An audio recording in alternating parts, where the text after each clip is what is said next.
وبعد ذلك أيها السادة، أوجه الدعوة بكل حب وتقدير وبكل أدب واحترام إلى فضيلة الأستاذ نصير الدين القاسمي، مدير مؤسسة مركز المعارف، وهو غني عن التعريف أيها السادة. كما نعتقد كل من له علاقة باللغة العربية في الهند وخارجها هو يعرفه جيدا، على الأقل عبر قناته على يوتيوب باسم العربية من الصحف والمجلات. لعلنا لا نبالغ إذا قلنا إنه رجل والرجال قليل، فليتفضل مشكورا. الحمد لله رب العالمين، وصلى الله على النبي العربي الأمين وعلى آله وأصحابه وسلم تسليما كثيرا. أما بعد، فيا أستاذي العطوف وأستاذ الجيل وصانع الرجال، خاصة في إقليم راجستان، فضيلة الشيخ المقري محمد أمين حفظه الله ورعاه، والأساتذة الكبار والطلاب الأعزة والحضور الكرام، السلام عليكم ورحمة الله وبركاته. إنه من سعادة حظنا نحن أسرة مؤسسة مركز المعارف أننا اليوم نستضيف هذه الصفة الكريمة من محب اللغة العربية وعشاقها، وهذا بالتأكيد من فضل الله تعالى علينا، فنشكره عز وجل على إتاحة مثل هذه الفرصة الغالية. ثم أقدم كلمات الشكر إلى جميع الضيوف الكرام، وخاصة إلى فضيلة أستاذي الكريم فضيلة الشيخ المقري محمد أمين حفظه الله ورعاه، ومن رافقه في رحلته إلى هذه المؤسسة من الأساتذة الكبار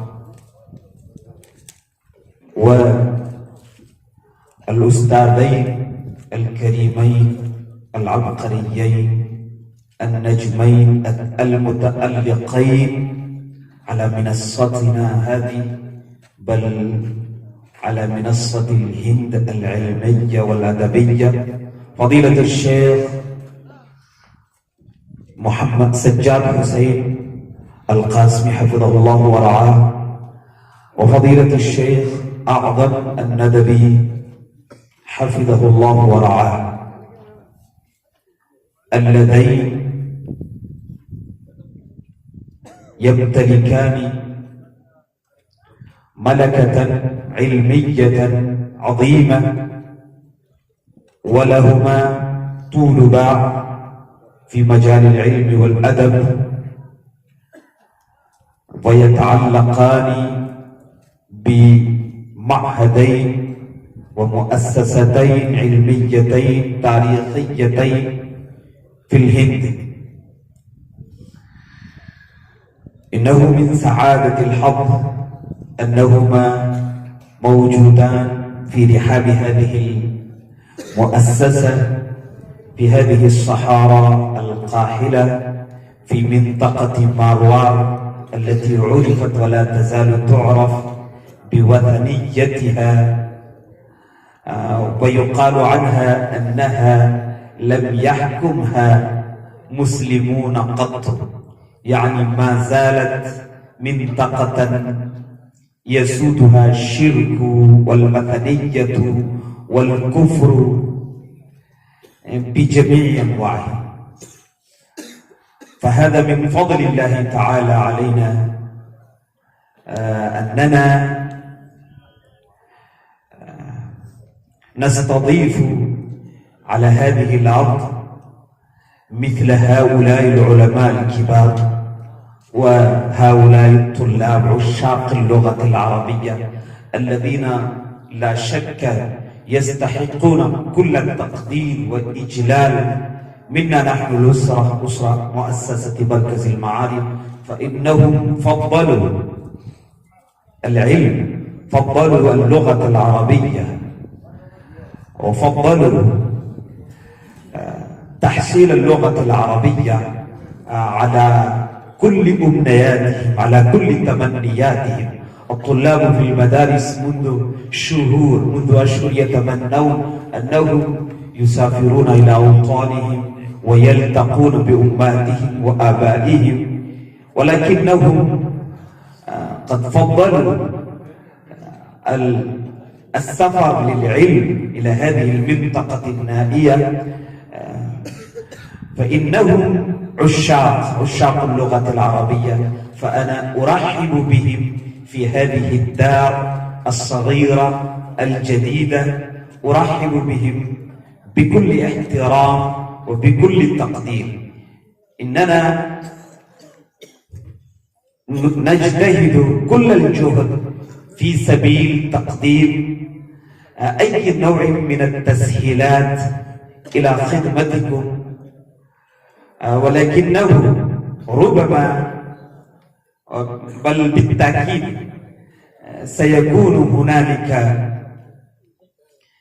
خلل كبير، وسيكون هنالك نقص، وسيكون هنالك ما ربما يمكن أن يؤذيكم، فمعذرة إليكم. إننا نجهد كل الجهد إن شاء الله تعالى في سبيل توفير أي تسهيلات إلى حضراتكم يا طلاب العلم، يا عشاق اللغة العربية. نتمنى أن تعيشوا هنا بكل هدوء وبكل هناء إن شاء الله تعالى. لقد يضيق بنا الوقت، وأنا لا أود أن أطيل الكلام. هنا كما قلت نجمان متعلقان على أفق، على آفاق العلم والأدب، ونحن جميعا وهؤلاء الطلاب عشاق اللغة العربية هم ينتظرون هذين العالمين الأديبين الفضين. فالسلام عليكم ورحمة الله وبركاته. مرة أخرى أقدم إليكم جميع ما إن كان هناك كلمة تعبر عما يجول في صدري وفي قلبي، ولكن الكلمات تقصر ولا تستطيع أن تعبر. أنا أقدم إليكم كل عواطف الحب والحنان إليكم يا طلاب العلم، يا عشاق اللغة العربية. فاجتهدوا في هذه الأيام الباقية. ستكون هناك أيام رمضان، ربما يمكن أن يكون هناك الحر شديدا، ولكن أنتم في سبيل العلم، فتقبل الله تعالى منكم مجهوداتكم وجعلكم نجوما متألقة في العلم وخدمة للعلم والدين والأدب. السلام عليكم.